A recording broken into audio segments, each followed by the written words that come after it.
Shalom Alejem, bienvenidos.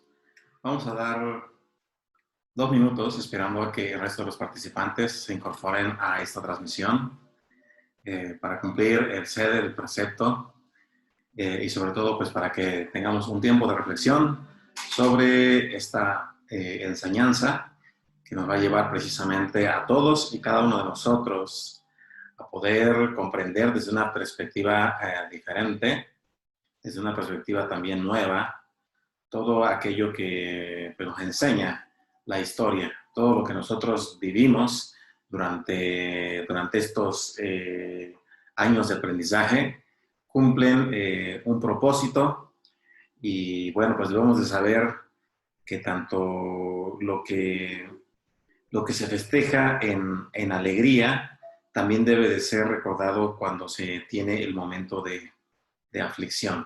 Esa es una característica que se tiene generalmente en la comunidad y de lo cual pues día con día se va incorporando pues el estudiante de los textos hebreos. Bien, entonces les parece, vamos a dar un minuto más para comenzar con esa transmisión. Mientras pues vamos a compartirles la pantalla de las imágenes que vamos a ocupar el día de hoy. Y bueno, pues, pues muchos saben, el día de hoy se paran muchísimas actividades en la comunidad judía principalmente.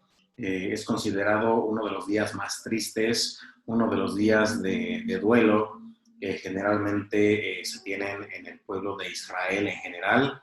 Sobre todo, pues conforme vamos nosotros leyendo la parashá, la lectura de la Torá semana con semana, y también conforme nosotros vamos estudiando el uso de la Kabbalah a través del Zohar, nos vamos dando cuenta de que hay días en los que la emanación energética es maravillosa, momentos en los que deberíamos de abstenernos de pedir para nosotros, porque precisamente el egoísmo de que generalmente participamos ha llevado muchas veces a una caída de manera pues desproporcionada.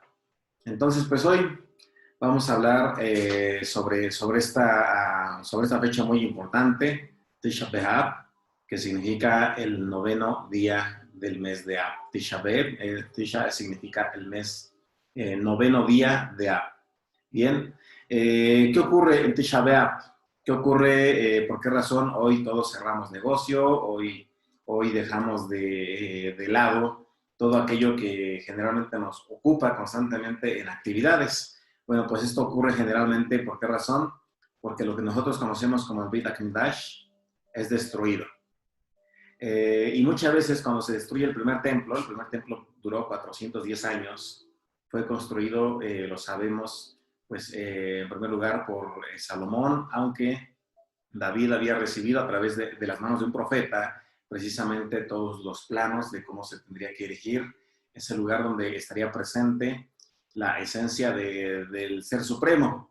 Sin embargo, sabemos que gracias al reinado de Nabucodonosor, gracias al poderío de Babilonia, pues este templo, este lugar donde todos se podían ir a refugiar y buscar consuelo, es destruido. Y no podemos nosotros culpar directamente a los babilonios, a Nabucodonosor o a alguien que nos destruye por las desgracias que nos ocurren, porque debemos de saber que previo a esta destrucción, el pueblo de Israel desafortunadamente había cometido una serie de atrocidades que desencadenaron precisamente en que se generara una primera ruptura. Lo hemos mencionado anteriormente. ¿Qué hemos mencionado? Pues que prácticamente cuando nosotros estamos hablando de la relación entre el creador y la humanidad, siempre va a ser similar a una relación de pareja, donde el que siempre se mantiene leal es el creador. Él puede representar la figura del esposo o de la esposa o del complemento de la humanidad. Y él ama de manera tan amplia que siempre le entregaba todo lo que quería, porque quería que su amada estuviera bien. Sin embargo, desafortunadamente, pues el pueblo, la humanidad, porque el pueblo de Israel no podemos decir que es exclusivamente el pueblo de Israel, está haciendo referencia a un ejemplo de lo que ocurriría con todo el mundo. No creamos que porque la Torá o los textos sagrados le fueron entregados al pueblo de Israel, los demás estaríamos exentos de haber cometido los mismos errores. Así hayan sido los mexicanos, hayan sido los peruanos, hayan sido los colombianos, los que tuvieran que haber atravesado ese desierto, el resultado hubiera sido el mismo.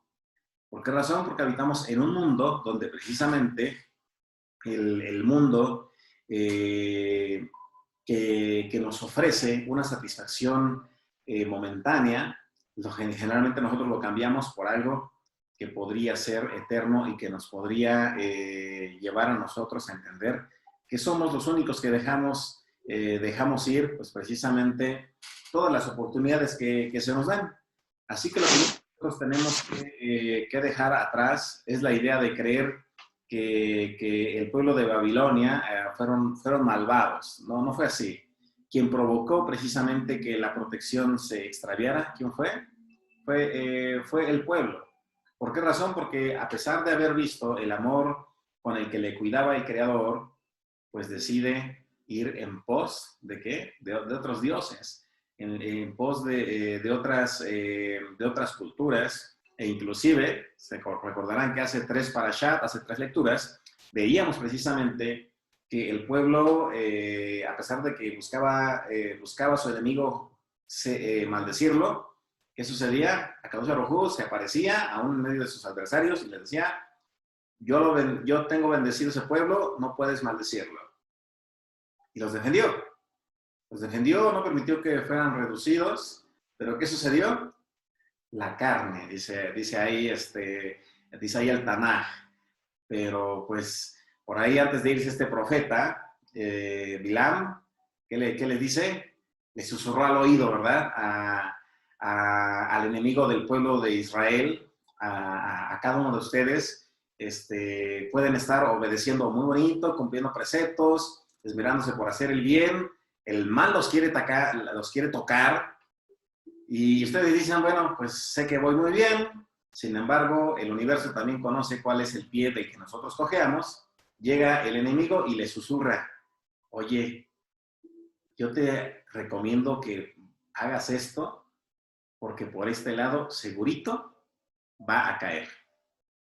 ¿Y qué sucede? Bueno, pues generalmente cae la persona y entonces somos nosotros mismos quienes nos salimos de esa promesa maravillosa que es la protección que nos ha asegurado el Creador. Y entonces, ¿qué sucede? Pues viene una decadencia, ¿verdad? El Creador nos protegió, pero nosotros mismos somos quienes abrimos la herida. Es como un cuerpo donde nosotros decimos estoy completamente sano, pero si yo mismo realizo una herida en mi organismo y comienzo a contaminarla, pues evidentemente me voy a enfermar, me va a hacer un daño, y no puedo decir yo por qué lo permites a Kadosh Baruj Hu, por qué lo permite el Creador, si nosotros mismos somos quienes realizamos esto. Ahora bien, es muy importante que nosotros veamos qué ocurre. Dice, Beit HaMikdash, es cierto, en la comunidad judía es un día de aflicción, es un día de tristeza, pero no porque el Creador se haya ido solamente porque Él quiso. ¿Por qué razón? Porque Él después volvió. Del primer templo, cuando fue destruido, al segundo templo pasaron 70 años. Se comienza a erigir el segundo templo. Este segundo templo dura 420 años. Imaginemos una relación de pareja. Vamos a imaginarlo, ¿no? Dicen, ok, él o ella le fue infiel a su pareja. Y después de que estuvo ahí insistiendo 70 años, digo, yo sé que no duramos tanto, 70 años ahí rogando a la persona que perdone, pero ¿qué sucede? Dice, muy bien, creo que me está hablando desde lo más profundo, desde lo más honesto de su corazón. ¿Y qué hace Akadosh Baruj Hu? Akadosh Baruj Hu entonces se conduele. Dice, te amo. Cuando una persona ama, es como una madre a un hijo. Se puede enojar, lo puede corregir, pero no lo va a dejar de amar. Puede dejar inclusive en algún momento que experimente en base pues, a su propio anhelo. Sabe que probablemente los consejos que le da son buenos, quiere que no se haga daño, pero pues en el amor dice, bueno, está bien, voy a dejar que tú aprendas y que entiendas que muchas veces lo que yo te quiero proponer es una serie de recomendaciones, una serie de consejos, no son imposiciones, con la finalidad de que no te lastimes. Entonces, ¿qué sucede?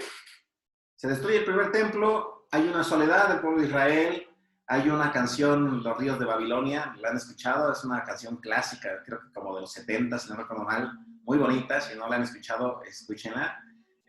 Habla precisamente sobre ello, sobre lo que realmente sentía el pueblo de Israel. Y yo vuelvo a mencionar, es un clásico, yo creo que lo escuchan en muchas estaciones de radio. ¿Y qué sucede? Bueno, ahí habla sobre la aflicción, sobre la tristeza. Aquello que mencionamos, ¿se acuerda cuando hablamos sobre el tema de relaciones de pareja y decíamos, permita que se separen un momento, dele un pequeño escarmiento, váyase un par de días, va a ver que si realmente le ama, le va a extrañar y va a clamar por usted. Si no es así, pues seguramente esto le ayudará a crecer. Entonces, ¿qué sucedió? El pueblo de Israel en ese momento clamó a Kadosh Baruj Hu. Y en ese momento, como sucedió en Egipto, el Creador, ¿qué hizo? Se acordó y entonces, pues prácticamente permitió nuevamente su restauración. Pero también volvió a ocurrir lo mismo. Años 70, llega las legiones de Tito a través del Imperio Romano y se genera nuevamente otra ruptura. ¿Pero por qué razón? Volvemos a decir, ¿acaso el Creador es quien permitió una vez más que fuera destruido su segundo templo? No sé si recordará que en alguna ocasión nosotros hablamos sobre un poco de historia judía. Y en parte de la historia revisamos cuál fue la diferencia entre el primer templo y el segundo templo. Además del aspecto físico, porque en el primer templo era un diseño excelso. En el segundo se dice que el templo era un poco más modesto, ya inclusive pues el Imperio Romano les dona un patio enorme, que es donde ahí está el Muro de los Lamentos. Eso no estaba en el primer templo. ¿Y qué sucede? Bueno, pues el pueblo de Israel continuaba desafortunadamente en ese momento dándose esa libertad de querer llevar siempre una mixtura entre lo sacro y lo profano. Y eso era lo que realmente sucedió. ¿Qué sucedió en el primer templo? Recordemos nosotros qué nos dice la historia del primer templo. Sabemos que del primer templo, 410 años, hubieron alrededor de 48 sumos sacerdotes, ¿se acuerda? En los 410 años hubieron aproximadamente 48 sumos sacerdotes. Duraban muchísimo tiempo. En el segundo periodo del segundo templo, 420 años, hubieron 380 sumos sacerdotes. Aquí viene una interrogante. Dice, ¿qué pasó? ¿Por qué razón en el primer templo duraban más los sumos sacerdotes a diferencia del segundo templo? ¿Qué sucedía? Bueno, para eso nosotros teníamos que recapitular un poco sobre lo que había ocurrido cuando Judas de los Macabeos logra rescatar el segundo templo y quiere imponer su propio sacerdocio. Cuando se recupera el segundo templo, se acerca con los levitas y entonces pues le dicen, tenemos que buscar el linaje de David, como está establecido en el libro de Levítico y en la Torá.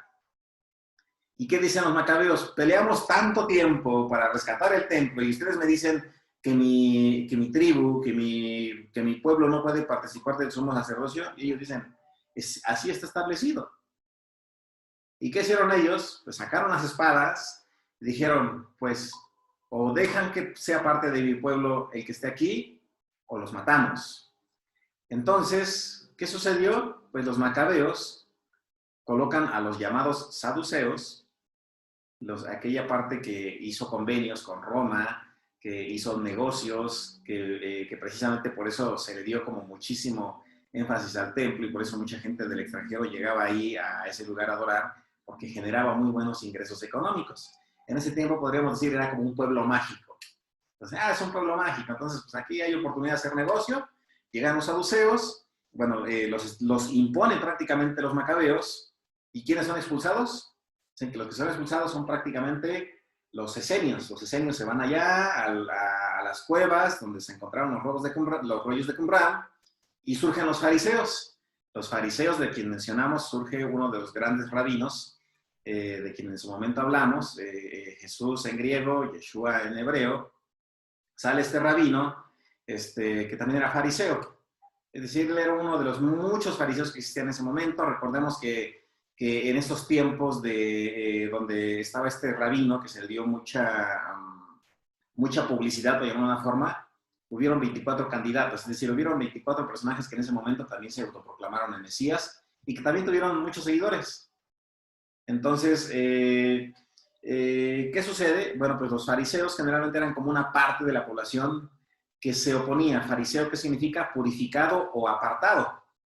Entonces, ¿qué sucede con los fariseos? Ellos están como en la línea de en medio. Ellos quieren recuperar la tradición original que se perdió y que era parte del primer templo.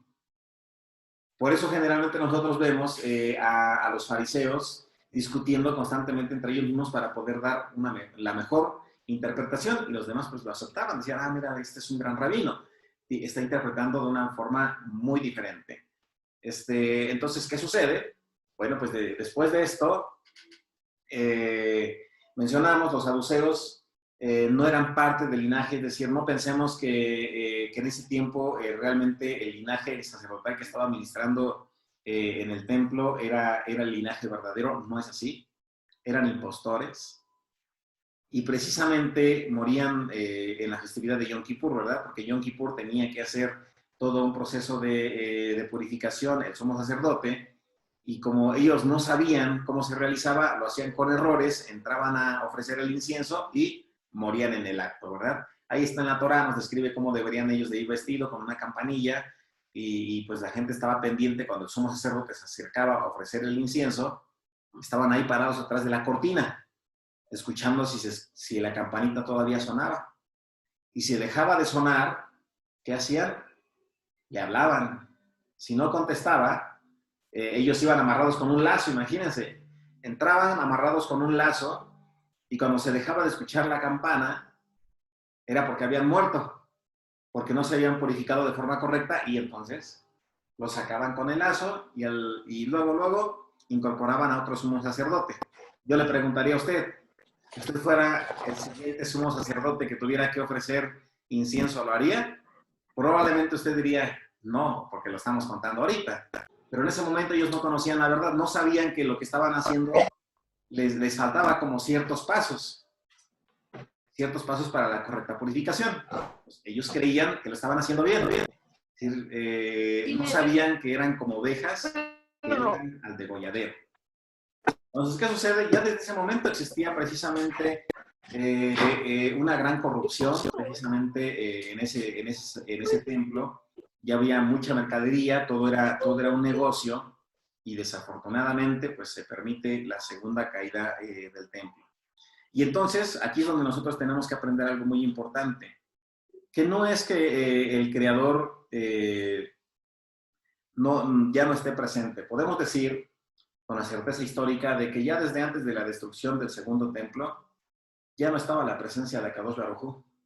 ¿Por qué razón? Porque se había hecho de esto un gran comercio, un gran negocio, y entonces Akadosh Baruj Hu permite la ruptura de ese templo, primero porque era necesario un cambio de liturgia.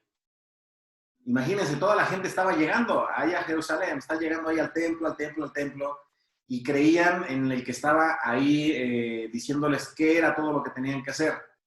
O sea, Akadosh Baruj Hu, para evitar que la gente siguiera creyendo en la mentira, permite obviamente la destrucción. Recordemos que no cae la hoja de un solo árbol sin que el Creador así lo permita. Entonces, esto ocurre precisamente, ¿por qué razón? Porque se había enfatizado tanto en tener un lugar santo que se perdió la esencia del momento santo. Y por eso mencionamos lo que en la actualidad está sucediendo. Mencionábamos en alguna de las parashá que muchas personas desafortunadamente ahorita se sienten afligidas, se sienten angustiadas porque no pueden ir a su templo. ¿En qué estoy haciendo? Bueno, pues el Creador los está obligando a que encuentren su verdadera espiritualidad. ¿En dónde? En sus hogares, en la naturaleza, en el aislamiento, hipotetud. Entonces, Y esto ocasiona ¿qué cosa? Lo que leemos aquí, que precisamente este maravilloso creador se ausente, por lo menos en el mundo de la materia. ¿Por qué razón? Porque se estaba cayendo en la idolatría. Hoy en día todavía se tiene el error de la idolatría. ¿En qué contexto? Mucha gente sigue viendo Israel como tierra santa. Y eso es un grave error. Israel, ya sabemos el significado etimológico, es toda aquella persona que conecta con los ángeles. Ya sabemos la importancia del cambio de Jacob a Israel. Eres Israel. Entonces, ¿qué sucede? Mucha gente sigue teniendo idolatría. Si decimos tierra santa, eso es idolatría. Si decimos sinagoga, eso es idolatría. Si decimos un rabí, eso es idolatría. Igual sucede con los libros. Si solamente quiero el Tanaj, la Biblia, el Zohar, Sefer Yetzirah, Bajir, y ese para mí es el libro por excelencia, eso es textolatría, diría otro maestro. Entonces, ¿qué sucede? Debido a todo esto, el Creador nos deja solos por un momento, para no permitir que nosotros mismos sigamos generándonos daño. Y se va precisamente por esa situación. Esa es una de las razones. La otra es porque nosotros mismos decidimos no hacer caso al consejo. Él te puede dar todo. Te puede dar el amor, el cariño, todo lo que tú necesites. Pero ¿qué sucede cuando nosotros nos acostumbramos a estar recibiendo constantemente? Cuando nosotros nos acostumbramos a recibir constantemente, en ocasiones pensamos que es obligación del que me está dando que siempre me está entregando esto. Y eso es un grave error. La relación entre el Creador y la humanidad es el amor, donde de forma conjunta se tiene que aprender a dar, aprender a recibir y exigir lo que el otro también es capaz de dar. No se puede nada más estar dando y estar dando y estar dando y el otro no está correspondiendo. Entonces, ¿qué sucede? Pues eso genera precisamente que se manifieste esa separación. ¿Bien? Para poder entender lo que ocurrió, hacemos una pregunta aquí. ¿Por qué extrañamos nosotros la presencia del Creador? Porque Él es como un ser amado. Y para eso nosotros tendríamos que preguntarnos si usted alguna vez ha sentido ganas de regresar a casa, ha sentido ha tenido ese recordatorio, ha hablado con mucha alegría sobre cuando usted era niño o era niña. Aquellos momentos maravillosos. Y a lo mejor usted dice, bueno, tal vez no cuando era niño, pero puedo recordar momentos con determinada persona que probablemente me daba todo a manos llenas. No en el mundo de la materia, sino todo lo que usted necesitaba anímica, espiritualmente. Eso sucede muchas veces, ¿verdad? Cuando un hijo se va de la familia, de sus padres, se da cuenta de que tiene que madurar. ¿Qué sucede? A veces, durante las lecciones de la vida, nosotros también comenzamos a extrañar, porque las lecciones que nos da la vida para crecer a veces son muy dolorosas, muy fuertes. Y aunque usted tenga 60, 70 años, tenga 40 años, sea muy fuerte, vaya al gimnasio, no lo sé, va a llorar en algún momento. Su alma va a ser así. Y en ese momento usted va a necesitar regresar a casa. En ese momento usted va a extrañar y se va a dar cuenta de qué complicado ha sido tener que crecer. Porque antes, cuando uno es niño, ¿qué sucedía? Había un problema y a veces uno decía, bueno, ahí está papá, ahí está mamá, ahí está alguien que lo va a solucionar. Y usted seguía jugando, usted seguía disfrutando, corría de un lado, corría para otro. Cuando usted se lastimaba, sabía que alguien le iba a ir a colocar un antiséptico para la herida, le iba a consolar, le iba a escuchar. Y eso es hermoso, eso es maravilloso. Todo eso que nosotros extrañamos y que nos hace ganas de volver al pasado es exactamente lo mismo. Porque el Sagrado Templo representa ese lugar de donde nosotros muchas veces salimos. Es el hogar. Es el lugar de donde su alma tanto anhela volver a esa libertad. ¿Y cómo lo sabe? Hoy usted lo sabe porque está buscando conectar con el mundo espiritual. Usted quiere conocer. Y aún durante ese proceso hay sufrimiento. ¿Sufrimiento en qué sentido?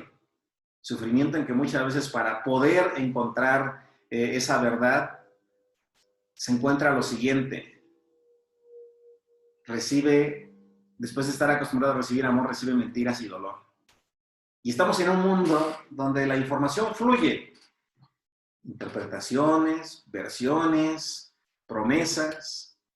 Y de pronto usted dice, yo ya no sé qué de todo lo que me están diciendo es la verdad.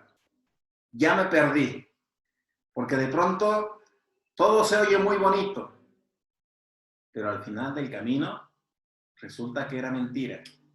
Y ahí va una vez más usted recogiendo sus ánimos, sus emociones, sus sentimientos, como cuando una pareja no funciona, va recogiendo usted sus sentimientos, va con todo ese dolor y se comienza a cansar. Y es cuando nosotros también en el mundo de la espiritualidad tenemos que comenzar a tomar conciencia de ello y extrañar realmente aquello que nos da paz, que nos da tranquilidad, que nos da esa certeza de que hay alguien que al final del día nos sigue cuidando. Y ese alguien no solamente es el creador, sino también las almas que estuvieron cerca de usted y que partieron. Porque muchas veces nosotros creíamos equivocadamente que los seres que habían fallecido ya no estaban cerca de nosotros. Aprendemos con la Kabbalah, con las enseñanzas del Talmud, que podemos contactar con ellos y que cuando tenemos un sueño con ellos, estamos platicando con ellos, con papá, mamá, abuelo, abuela, ese ser que usted tanto amó. Hermanos, hermanas, hijos, hijas, todos ellos están ahí. Pero cuando usted creyó todo lo contrario, su alma se afligía porque decía, ¿cómo es posible que se tenga que ir y ya no pueda saber más de él? No, lo único que se cansó, lo único que se gastó fue el cuerpo humano. Por eso ahí están los 72 nombres de Dios, ¿verdad? Beb, Hai, Bab, para poder contactar con las almas que partieron. Y dice, usted diría, ahí ya confronta, dice, ¿por qué en un aspecto dice el Tanaj que sería complicado y por qué en otros aspectos dice la Kabbalah que sí podemos nosotros contactar con estos seres que durmieron, al menos en el cuerpo físico? Bien, entonces, eso es normal. Y por eso, siempre en esta enseñanza, en esta reflexión, lo que el Creador le dice a toda la humanidad, lo que le dice a usted como hombre, lo que le dice a usted como mujer, es Israel, pueblo amado, vuelve a casa.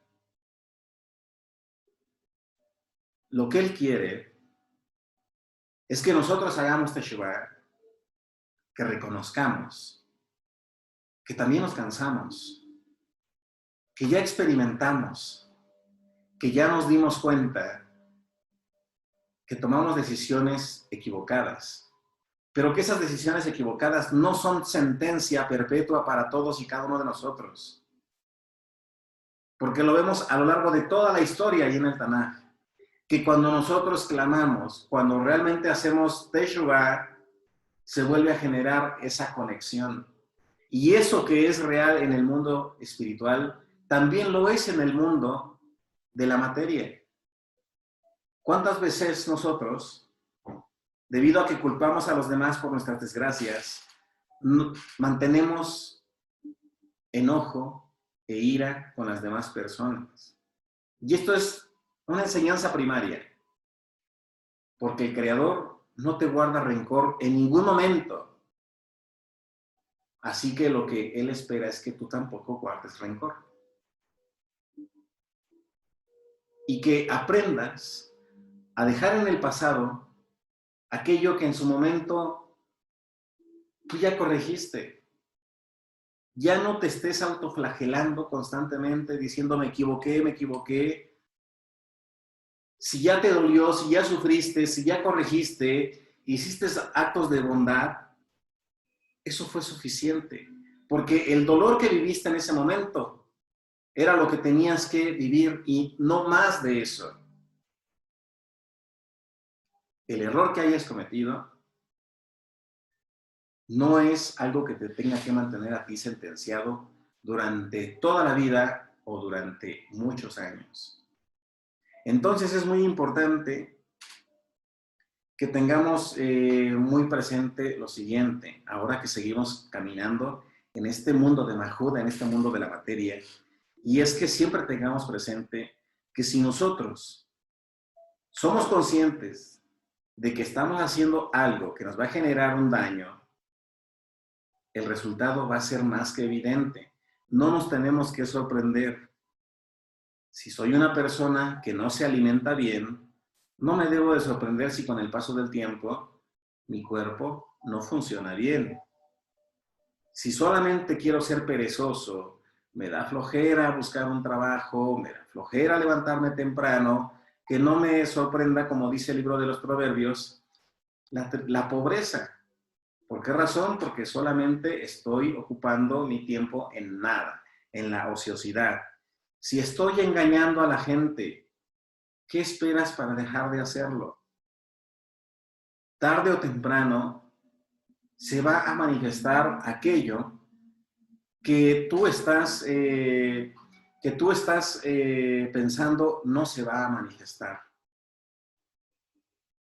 Entonces, esta reflexión, la reflexión de este día, nos lleva a nosotros a algo muy importante. Y es primero a que nosotros realmente hagamos una introspección, que realmente aprendamos de lo que estamos viviendo, porque solamente así vamos a ser restaurados. No hay otra forma. Y si nosotros hemos perdido la desconexión, si hemos perdido el equilibrio con algún aspecto importante de nuestra vida, tenemos que hacer teshuvah. Y sobre todo, recordar cómo estaba usted viviendo antes. Y como comentábamos hace un momento, y no olvide que no es que haya alguien malvado que esté generándole daño, no es así. Somos nosotros mismos quienes muchas veces abrimos la puerta a eso que nos está ahí tocando. Quiere que lo dejemos entrar y sabemos que nos va a hacer daño. Si lo dejamos entrar, pues nosotros mismos somos quienes vamos a recibir una enseñanza que nos va a ayudar a crecer, por supuesto que sí, pero va a doler. Así que recordemos nosotros, la destrucción de ese templo nos debe de llevar a nosotros primero a entender algo, que el ser humano tiene que aprender a soltar los lugares sagrados y tener momentos espirituales. Que usted entienda y comprenda que esto también lo ha permitido el Creador. Y una vez que nosotros seamos conscientes de esto, entonces vendrá la restauración del tercer templo que tanto se anhela.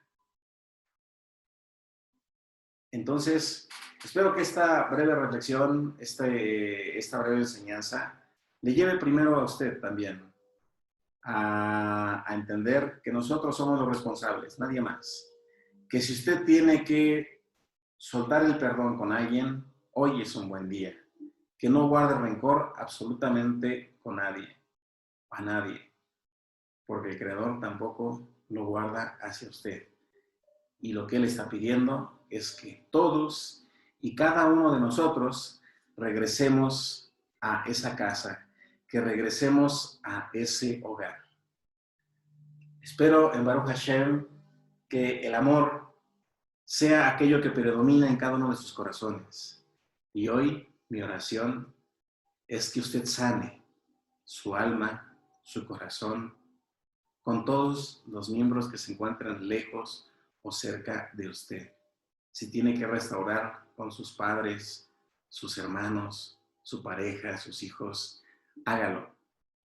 Porque eso es lo que le va a llevar a usted a tener ese encuentro de armonía con el Creador. Él le ama, no lo dude. Bien, como siempre, Es un gusto estar compartiendo con ustedes esta enseñanza. Espero que Akadosh Baruj Hu nos haya hablado a todos y cada uno de nosotros el día de hoy. Es un día no muy alegre, nada alegre para nuestra comunidad judía. ¿Por qué razón? Porque nosotros mismos somos quienes ocasionamos que el Creador, que el amado o que los seres que amamos se vayan de nuestra vida. Nosotros somos quienes tomamos la decisión, pero lo más importante es que el Creador no nos juzga con gran rigor, sino que está esperando a que con gran amor volvamos nosotros a esta senda. Así que lo invito a volver, que haga Teshuvah y que tome en cuenta en que siempre hay alguien que lo ama en los otros planos, sus seres amados que ya partieron y también a Kadosh Baruj Hu. Que tengan muy buen día, buena noche, donde quiera que se encuentren. Hasta pronto, Shalom, Ubrajot. Muy buenas noches. Shalom, shalom. Shalom, shalom.